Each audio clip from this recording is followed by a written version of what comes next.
Hello student, आज का topic हम लोग पढ़ेंगे रिलेशन। तो अभी जैसा हमने प्रीवियस लेक्चर में सेट थ्योरी में हम लोगों ने क्रॉस प्रोडक्ट निकाला था, उसी के हेल्प से हम लोग रिलेशन बनाएंगे और उसी की डेफिनेशन से हम लोग रिलेशन को समझेंगे। तो रिलेशन क्या होता है, बहुत ही सिंपल डेफिनेशन है with the help of cross product. Relation, what is relation? The relation means collection of ordered pairs is called relation. Collection of ordered pairs is called a relation. Now second, that is very simple definition. The word relation is used to indicate a relationship between two objects. It also provide link or pattern between two non-empty set. For example, student and teacher relationship. Student और teacher का जो relationship है वो हम लोग उसको भी relation कह सकते हैं। तो अगर इस पूरी कॉन्सेप्ट को अगर मैं मैथमेटिकल फॉर्मेट में अगर आपको समझाऊं, तो suppose that I have two set A and set B, two non empty set, then any subset of relation R of the Cartesian product A cross B is called a relation from A to B and it is denoted by R. So it means, what is relation R? The relation R is a subset of cross product. There are two sets, set A and set B. Then what is R? तो R is a subset of A cross B is equal to X comma Y such that X belongs to set A and Y belongs to set B, and relation what? X R Y means X related to Y by capital R. Clear? तो R is a subset of A cross B. Now, suppose that element A cross B belongs to relation R, then we say A is related to B and written as ARB. A is related to B.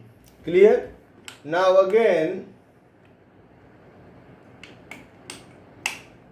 again, if A comma B does not belongs to R, then we say A is not related to B and written is ARB cross. Clear? अगर कोई भी हमारे पास ordered pair A comma B belongs to R है, it means A is related to B. अगर हमारे पास वही ऑर्डर्ड pair A comma B does not belongs to relation R, then we say that A is not related to B and written as ARB. इस तरीके से हम लोग क्रॉस कर देंगे. क्लियर?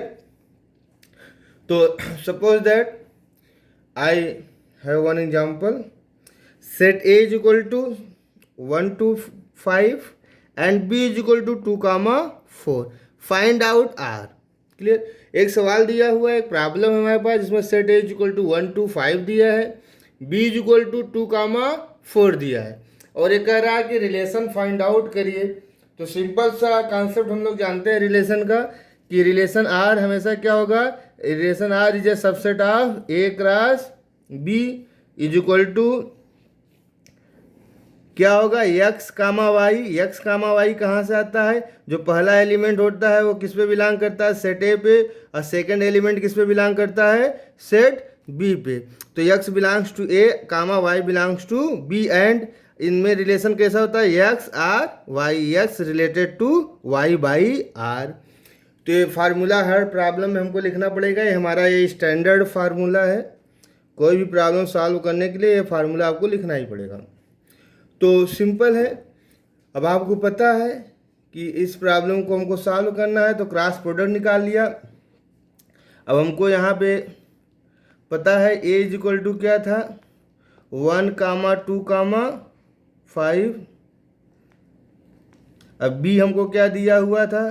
2, 4। तो क्रॉस प्रोडक्ट निकालिए। तो कैसे निकलेगा क्रॉस प्रोडक्ट? देखिए ए क्रॉस बी कैसे निकलेगा?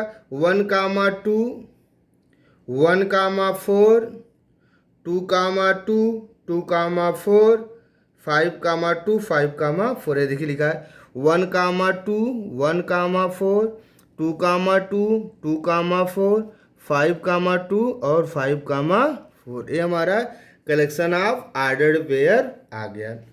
अब सिंपल इसी प्रॉब्लम में अगर मैं आपसे कहूँ कि आपको ऐसे ऑर्डर्ड पेयर निकालने हैं जिसमें कंडीशन क्या दिया हुआ है? x less than Y. अगर एक कंडीशन दे दिया जाए और आपसे पूछा जाए कि आप रिलेशन फाइंड आउट करिए, तो अब जो गिवन रिलेशन आज जो हमको मिला हुआ है ए क्रॉस बी करने पे, उसी में से आपको एक कंडीशन लगा करके इस कंडीशन के अकॉर्डिंग आपको ऑर्डर पेयर वाला आर निकालना पड़ेगा। तो अगर x लेस देन वाई है बेटू, तो कैसे निकालेंगे हम लोग? देखो x y से छोटा हो तो क्या निकल जाएगा? x y छोटा होगा। देखिए x y देखिए ये x हो गया, ये y हो गया, ये x हो गया, ये y हो गया, ये x होगा, ये y होगा, ये x होगा, ये y होगा, ये x होगा, ये y होगा, ये x होगा और ये y होगा। अब इसकी मदद से निकालना होगा। तो x लेस देन y, तो ये पहला वाला सेलेक्ट हो जाएगा, ये सेलेक्ट हो जाएगा, ये नहीं होगा, बराबर है, ये भी सेलेक्ट हो जाएगा, ए और ए नहीं सेलेक्ट होगा। तो हमको मिलेगा क्या इसके बाद? हमको मिल जाएगा बेटू इसके बाद, बहुत सिंपल सा है, क्या मिल जाएगा? 1, 4, 1, 2 और 2, 4। ये आर हमको तब निकला हुआ है जब हमारी कंडीशन बेटू क्या थी? x less than Y. ठीक, तो इस तरीके दोनों प्रॉब्लम आते हैं, सिंपल कंडीशन वाला भी आर निकालने के लिए और जिसमें कंडीशन नहीं दिया रहता है। अब इसी के बाद हमारे पास एक और कॉन्सेप्ट आता है, domain and range of relation. Relation का डोमेन और रेंज क्या होता है? जितने भी हम लोग रिलेशन फाइंड आउट करते हैं तो हमने बेसिक कॉन्सेप्ट रिलेशन का हम लोग ये जाने हैं कि जो भी डोमेन मीन्स कि जितने भी ऑर्डर्ड पेयर होंगे उनका जो फर्स्ट एलिमेंट होगा वो हमेशा डोमेन कहलाता है, और किसी भी रिलेशन में जितने भी ऑर्डर्ड पेयर होते हैं उनका जो सेकंड एलिमेंट होता है उसको हम लोग रेंज बोलते हैं। तो इसी तरीके से सिंपल लिखा हुआ है, the domain of a relation R is set of all first element in the ordered pair. जितने भी हमारे पास रिलेशन होगा इसका फर्स्ट एलिमेंट हमेशा बेटू डोमेन कहलाएगा। इसका ये मैथमेटिकल फॉर्मेट मैंने लिख दिया है। देखिए फर्स्ट एलिमेंट हमेशा क्या हो जाएगा? डोमेन होगा। और रेंज क्या कहलाएगा? रेंज हमेशा जो जितने भी ऑर्डर्ड पेयर निकाल रहे हैं उनका जो सेकंड एलिमेंट होगा उसको हम लोग बेटू क्या बोलेंगे? रेंज बोलेंगे। ठीक, और उसके बाद डोमेन किसी भी ऑर्डर पेयर का first element, set of all first element in given order pair is known as domain, and set of all element second set of all second element in given relation is known as a range. Clear? अब एक simple ये भी कभी कभी आता है आप लोगों को पूछने के लिए, वाइड रिलेशन क्या होता है? ऐसा रिलेशन जिसके पास एक भी ऑर्डर्ड पेयर न हो उसको वाइड रिलेशन बोलते हैं, जिसके पास एक भी ऑर्डर्ड पेयर न हो। For example mod a minus B less then a। अब इसमें देखिए इसमें एक भी ऑर्डर्ड पेयर इसके बिहाफ पे नहीं निकल पाएगा। ठीक है, इसके बाद सेकंड नंबर पे आता है इनवर्स रिलेशन। क्या होता है? अगर जैसे suppose that a comma b belongs to r, तो what is R inverse? Inverse relation what is R inverse? R inverse is denoted by that particular symbol. तो R inverse is equal to B comma A. तो R inverse, ये inverse निकालने तरीका है। R अगर A comma B belongs to R है, A comma B belongs to R है, तो B comma A belongs to R inverse हो जाएगा। इसी बात थर्ड नंबर पे आता है आइडेंटिटी रिलेशन। आइडेंटिटी रिलेशन को हमेशा हम लोग बेटा आई ए से डिनोट करते हैं। इसका मतलब क्या हुआ कि आइडेंटिटी रिलेशन मीन्स जैसे हमेशा ए कामा ए के फॉर्म में होना चाहिए। जैसे set A is equal to 1 2 3, तो identity relation what 1 comma 1 2 comma 2 3 comma 3, that is a identity relation. अब हम लोग एग्जाम्पल सॉल्व करेंगे इससे रिलेटेड, यही AKTU में भी इससे रिलेटेड आपके पास प्रॉब्लम आएगा 7 नंबर का, उसको हम लोग सॉल्व करने का प्रयास करते हैं। ठीक, अब जैसे suppose that set A is equal to 2 comma 3 comma 4, set A is equal to 2 comma 3 comma 4 and set B is equal to 1 comma 3 comma 5। इसमें कंडीशन दिया है कि if A less than B, तो find out relation, inverse relation, domain and range. Clear? तो अब हम लोग चलते हैं। तो जैसा हमको, अगर हम लोग इसको सॉल्व करें बेटू, तो हम लोगों को सोल्यूशन इसका पता है। तो सबसे पहले हम लोग इसके स्टैंडर्ड फार्मूला पे जाएंगे, इसका स्टैंडर्ड फार्मूला रिलेशन का होता क्या है। तो रिलेशन का जो स्टैंडर्ड फार्मूला होता है बेटू, वो क्या होता है हमेशा कि R is a subset of A cross B. ये हर जितने भी प्रॉब्लम आपको मिलेंगे रिलेशन के, ये स्टैंडर्ड फार्मूला लिखना मस्ट है। R is a subset of A cross B. अब रिलेशन हमने निकाला, तो R हमेशा क्या होता है, R is equal to A cross B. A की वैल्यू हमको क्या दिया है 2 3 4 दिया है, बी की वैल्यू क्या दिया है 1 3 5 दिया है। तो R इज इक्वल टू क्या हो जाएगा, अब यहाँ से निकालेंगे 2 कामा 1 2 कामा 3 2 कामा 5 3 कामा 1 3 कामा 3 3 कामा 5 4 कामा 1 4 कामा 3 4 कामा 5। ये हमारा सबसे पहले हम तो सिंपल R निकाल लेंगे विदाउट एनी कंडीशन।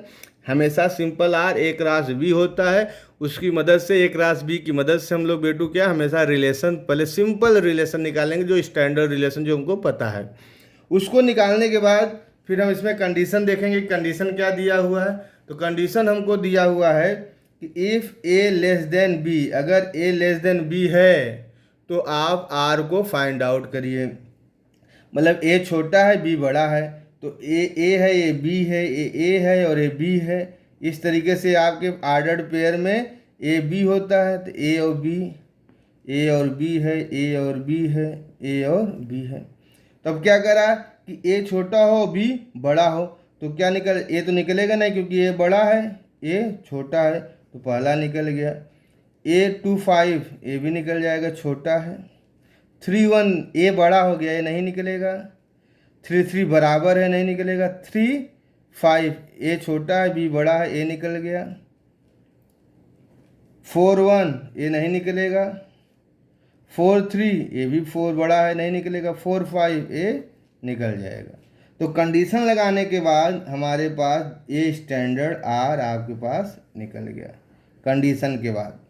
ठीक, अब जो कंडीशनल R होता है, मतलब जो सवाल दिया है उसी का डोमेन रेंज निकलता है। अब आप लोग, अब जैसे R इनवर्स निकालना है, इनवर्स रिलेशन R निकालना है, तो आप स्टैंडर्ड वाले में नहीं जाएंगे, आप जो कंडीशन के बाद जो निकलेगा उसी पे जाएंगे। तो R इनवर्स ये फार्मूला आपने लिख लिया स्टैंडर्ड। तो अगर A comma B belongs to R है, तो R इनवर्स हमेशा क्या हो जाता है, B comma A belongs to R inverse हो जाता है। तो अब इसी का जस्ट ऑर्डर पेयर आप स्वैप कर देंगे। जैसे 2 कामा 3 है तो क्या हो जाएगा 3 कामा 2, 5 कामा 2 है तो क्या हो जाएगा 5 कामा 2, 3 कामा 5 है तो क्या हो जाएगा 5 कामा 3, 4 कामा 5 है तो क्या हो जाएगा 5 कामा 4। ये हमारा R इनवर्स निकल गया और ये रिलेशन निकल गया। अगर डोमेन निकालना होगा तो first element in ordered pair is known as a domain. इसका फर्स्ट एलिमेंट क्या हो जाएगा 2, यहाँ से क्या निकलेगा फर्स्ट 3, यहाँ से क्या निकलेगा 4। अब आपके 2 2 बार रिपीट कर रहा है तो एक ही बार लिखेंगे। तो क्या हो जाएगा फर्स्ट एलिमेंट, इस सब का फर्स्ट एलिमेंट वो डोमेन होता है, तो 2 3 4 आ गया। क्लियर? अब सेकंड पे है कि रेंज क्या होता है, सेकंड एलिमेंट क्या हो जाएगा 3 5 5 5। तो जानते हैं आपकी जब सेट बनाते हैं तो रिपीटिंग एलिमेंट को इग्नोर कर देते हैं, तो क्या आ जाएगा 3,5, 3,5, ठीक। तो ये डोमेन और रेंज हो गया। अब इसके बाद ये सवाल समझ में आया। अब एक और एग्जांपल लेके चलते हैं आप लोगों को। अब एक प्रॉब्लम और है कि set A is equal to 1, 2, 3, 4, B is equal to 3, 4, 5, 6। तो इसमें पहली कंडीशन दिया हुआ है कि if B less than A, अगर बी ए से छोटा है तो आर निकालिए, आर इनवर्स निकालिए, डोमेन और रेंज निकालिए। और दूसरी कंडीशन क्या है, A and B both are odd number. ये दोनों कंडीशन से आपको आर निकालना है। तो सबसे पहले जैसा हम लोगों को पता है कि simple definition R is a subset of A cross B, ये पूरा डेफिनेशन हम लोग रिलेशन का पहले लिख लेंगे। उसके बाद R is a subset of A cross B, तो आर लिखा, यहाँ पे सेट ए की वैल्यू लिख लिया और यहाँ पे सेट बी की वैल्यू लिख लिया। अब दोनों में हमको क्या करना है, क्रॉस प्रोडक्ट करना है। तो कैसे निकलेगा क्रॉस प्रोडक्ट, एकदम सिंपल तरीका है, जैसा आप लोग जानते हैं क्रॉस प्रोडक्ट अभी तक हमने सिखाया आप लोगों को। तो कैसे निकलेगा कि देखिए, अब 1, 3 से 1, 3, 1, 4, ए क्रॉस बी जब आप कर लेंगे तो आपके पास ए आर्डर पेयर हमारे पास आ जाएंगे, ठीक। जब ये आर्डर पेयर आ जाएंगे तो अब इसमें बी लेस देन ए मतलब ए ग्रेटर देन बी, ऐसे आपको निकालना होगा जो ए बड़ा हो बी छोटा हो। तो अब देखिए 1, 3, ए बड़ा होगा बी छोटा होगा, तो 1 ए आएगा, ए कभी नहीं आएगा। ए आएगा नहीं आएगा, क्योंकि ए लेस देन है, ए नहीं आएगा। ए यहाँ भी नहीं बड़ा है, यहाँ भी नहीं बड़ा है, यहाँ भी नहीं बड़ा है, ए यहाँ भी नहीं बड़ा है, यहाँ इस आर्डर पे भी ए नहीं बड़ा है, इसमें भी नहीं बड़ा है, इसमें भी ए नहीं बड़ा है, यहाँ पे भी नहीं बड़ा है, यहाँ पे भी नहीं। ये देखिए ये यही एक टर्म है 4, 3, यहाँ पे ए बड़ा है बी छोटा है, यहाँ पे भी नहीं, यहाँ पे। तो सिंपल आर की वैल्यू क्या आ जाएगी 4, 3, जिसमें ए बड़ा है और बी छोटा है। क्लियर। अब इसका आर इनवर्स क्या हो जाएगा, तो आर इनवर्स का हमको पता है कि A comma B belongs to R, तो B comma A belongs to R inverse. तो इसका आर्डर पेयर स्वैप कर दिया, 4, 3 था, 3, 4 हो गया। अब डोमेन क्या होगा, फर्स्ट एलिमेंट 4, रेंज क्या होगा, सेकंड एलिमेंट 3, तो डोमेन और रेंज भी निकल गया। अब देखिए इसी सेम प्रॉब्लम पे क्या कह रहा है कि ऐसे आर्डर्ड पेयर फाइंड आउट करिए जिसके ए कामा बी जो एलिमेंट है आर्डर पेयर का वो हमेशा ऑड नंबर हो। तो ऐसे रिलेशन आर को ऐसे फाइंड आउट करना है जिसमें सारे वेटू क्या हो, आर्डर पेयर किसमें हो, ऑड नंबर में हो। तो अब ऑड नंबर इसमें खोजेंगे, तो अब देखिए ऑड नंबर क्या मिलेगा, 1, 3 ऑड है, 1, 4, 1 तो ऑड है बट 4 इवन है, नहीं हुआ। 1, 5 ये हो जाएगा, ये हो गया। 1, 6 6 नहीं होगा। 2, 3 2 नहीं होगा। 2, 4 2 4 दोनों नहीं होगा। 2, 5 ये भी नहीं होगा। 2, 6 नहीं होगा। 3 3 हो जाएगा। 3, 4 नहीं होगा। 3, 5 हो जाएगा। 3, 6 नहीं होगा। 4, 3 नहीं होगा। 4, 4 नहीं होगा। 4, 5 नहीं होगा। 4, 6 नहीं होगा। तो क्या हो जाएगा 1, 3 दोनों आठ नंबर है। ए और बी देखिए आठ है, ए और बी आठ है, ए और बी आठ है, ए और बी आठ है। एक आप लोग सिंपल कॉन्सेप्ट में दिमाग में डाल लीजिए कि जो भी हम लोग कंडीशन दे देते हैं उस कंडीशन के रिगार्डिंग अगर हमको आर निकालना होता है तो हमेशा आर जो हमारा ए क्रॉस बी निकल के आएगा, R is a subset of A cross B, सबसे पहले R is a subset of A cross B निकाल लेंगे। उसको निकालने के बाद फिर कंडीशन लगा करके जो अगला आर होगा उसको फाइंड आउट करते हैं उसी आर में से। तो अब हमको जिससे इसमें कहा था कि ए और बी दोनों हमारे ऑड नंबर होने चाहिए ना, यही तो कहा था। तो देखिए उसमें आर में से हमने ऑड नंबर वाले ऑर्डर्ड पेयर फाइंड आउट कर लिए। अब इसका इन्वर्स क्या होगा, तो अब इसका स्वैप कर देंगे। ए कामा बी हो तो बी कामा ए, तो 3, 1 5, 1 3, 3 5, ए इसी से आया है। ठीक है, स्वैप करने पे स्वैप कर दीजिए ऑर्डर पेयर, वही निकल जाएगा। क्लियर। अब डोमेन क्या होगा, फर्स्ट एलिमेंट, जितने भी फर्स्ट एलिमेंट आर के हैं वो सारे डोमेन हो जाएंगे। तो फर्स्ट एलिमेंट क्या हो जाएगा, 1 1 3 3। अब आपको पता है कि रिपीटिंग एलिमेंट इग्नोर हो जाते हैं, तो रिपीटिंग एलिमेंट इग्नोर हो गए तो 1 कामा 3। इसमें 3 5 3 5 क्या हो जाता है, 3 5 3 5। सेकेंड एलिमेंट आपने निकाला, रिपीटिंग एलिमेंट को इग्नोर कर दिया, तो 3 कामा 5 हो गया, ये 1 कामा 3 हो गया। ये 2 बार आ रहा है ना, जो 2 बार आते हैं वो repeating element set theory concept में मैंने आपको बताया था कि उसको हम लोग क्या कर देते हैं, इग्नोर कर देते हैं। क्लियर। अब एक और बाइनरी, अगर मान लीजिए सेट ए और बी है, टोटल नंबर ऑफ रिलेशन पूछेगा कितना होगा, तो आपको बताना होगा 2 के पावर m क्रॉस n। ठीक है, अगर दो डिफरेंट सेट हैं, सेट ए और सेट बी, सेम सेट है, अगर आपसे पूछेगा कि टोटल नंबर ऑफ रिलेशन कितने होंगे, तो 2 के पावर n स्क्वायर। अगर ए क्रॉस ए में है तो, और ए क्रॉस बी में है तो 2 के पावर m क्रॉस n। चलिए नेक्स्ट प्रॉब्लम में चलते हैं। इस प्रॉब्लम को करिए सब लोग और समझिए और मुझे बताइए समझ में आया कि नहीं। अब सवाल है कि set A is equal to 1 comma 2 comma 3। Set A की वैल्यू क्या दिया बेटा, 1 कामा 2 कामा 3 दिया हुआ है। सेट ए की वैल्यू 1 कामा 2 कामा 3 दिया है, और कह रहा है कि if A less than B then find out R inverse और domain and range also. Domain भी कह रहा है आपसे निकालने के लिए, और रेंज भी कह रहा है आपसे निकालने के लिए। Set A is equal to 1 comma, अब आप अभी तक हमको ए और बी दो अलग अलग सेट दिए रहते थे, तो हम ए क्रॉस बी निकाल लेते थे। अब हमको कह रहा है कि एक ही सेट है, तो उसमें भी R is a subset of, अब ए क्रॉस, ये थोड़ा अलग सा प्रॉब्लम है, इसको समझने का प्रयास करिएगा। अब ए क्रॉस ए कह दिया ना, तो एक्स कामा वाई ये एक ही सेट का है, तो सेट ए पे इस तरीके से लिख लेंगे और इसको ऐसे लिख लेंगे। तो R is equal to A cross A, तो क्या हो जाएगा 1 comma 2 comma 3 into 1 comma 2 comma 3। अब इसका क्रॉस प्रोडक्ट करेंगे, तो 1 कामा 1, इसका इससे, इसका इससे, इसका इसके, 1 कामा 1 1 कामा 2 1 कामा 3 2 कामा 1 2 कामा 2 2 कामा 3 3 कामा 1 3 कामा 2 3 कामा 3।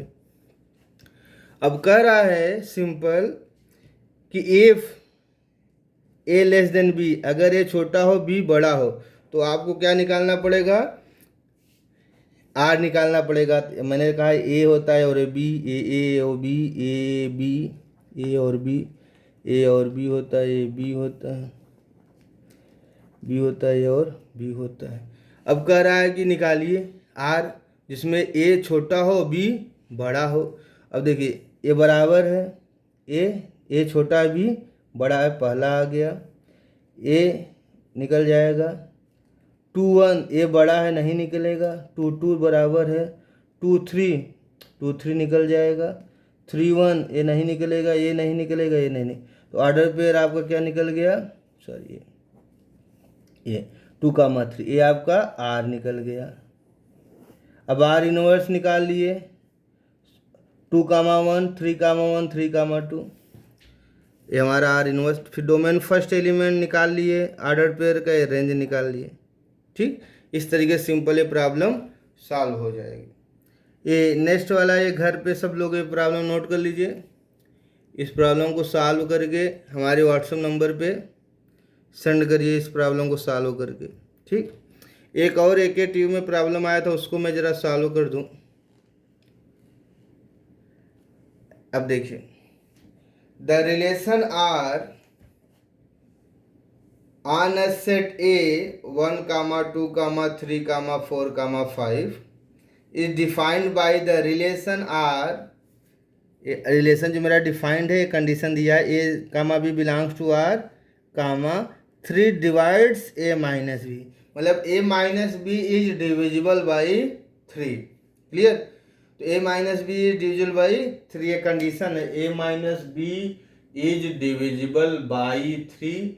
एक कंडीशन अप्लाई करके हमको आर को फाइंड आउट करना पड़ेगा, ये कंडीशन दिया हुआ है। ठीक, अब देखिए सबसे पहले R is a subset of A cross B, ये स्टैंडर्ड फार्मूला मैंने लिख लिया,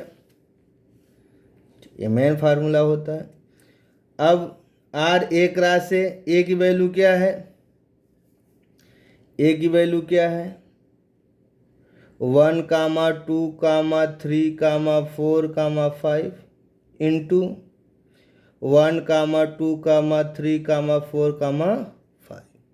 ये दो वैल्यू दिया हुआ है। अब दोनों का मल्टीप्लाई कर दें, क्रॉस प्रोडक्ट निकाल लें, तो 1, 1, 1, 2, 1, 3, 1, 4, 1, 5, 2, 1, 2, 2, 2, 3, 2, 4, 2, 5, 3, 1, 3, 2, 3, 3, 3, 4, 3, 5, 4, 1, 4, 2, 4, 3, 4, 4, 4, 5, 5, 1, 5, 2, 5, 3, 5, 4, 5, 5। अब तो बेटा ये हमको आर निकल गया, ठीक। अब हमको कंडीशन लगाना, कंडीशन लगा के आर निकालना है ना। तो क्या if 3 divides A minus B then what's R, ठीक। अब ऐसे आर को निकालिए जिसमें कंडीशन अप्लाई हो। अब देखिए 1, 4 ए माइनस बी करेंगे तो -3 आ जाएगा, तो 3 से डिवाइड हो जाएगा, ये 0 डिवाइड हो जाएगा, 2 2 हो जाएगा, 2 5 3 3 4, 4 4, 1 5, 5, 2। ये सारे आर्डर्ड पेयर हमारे 3 डिवाइड्स ए माइनस बी की कंडीशन में आ रहे हैं। फिर आर इनवर्स आर्डर को सेव कर दीजिए। फिर डोमेन ऑफ आर जितने भी फर्स्ट एलिमेंट है निकाल लीजिए, रेंज ऑफ आर जितने भी सेकंड एलिमेंट है उसको आप लोग निकाल लीजिए। इस तरीके से रिलेशन के इस तरीके से एग्जाम्पल आपके प्रॉब्लम में आते हैं, इसको आप लोग सॉल्व कर लीजिए, समझ लीजिए। नेक्स्ट जो हमारी क्लास होगी उस पूरी क्लास में अब हम लोग टाइप्स ऑफ रिलेशन पढ़ेंगे, वो भी बहुत इंपॉर्टेंट है टाइप्स ऑफ रिलेशन। उससे भी प्रॉब्लम अक्सर हमारे एकेटिव में और कंपटीशन में भी 2 नंबर का आता है और एकेटिव में भी 7 नंबर का आता है। तो आई होप जो आज की क्लास चली आपको समझ में आई होगी, और कोई भी प्रॉब्लम होती सीधे हमको फ़ोन करके आप लोग संपर्क कर लीजिए। Okay, thank you.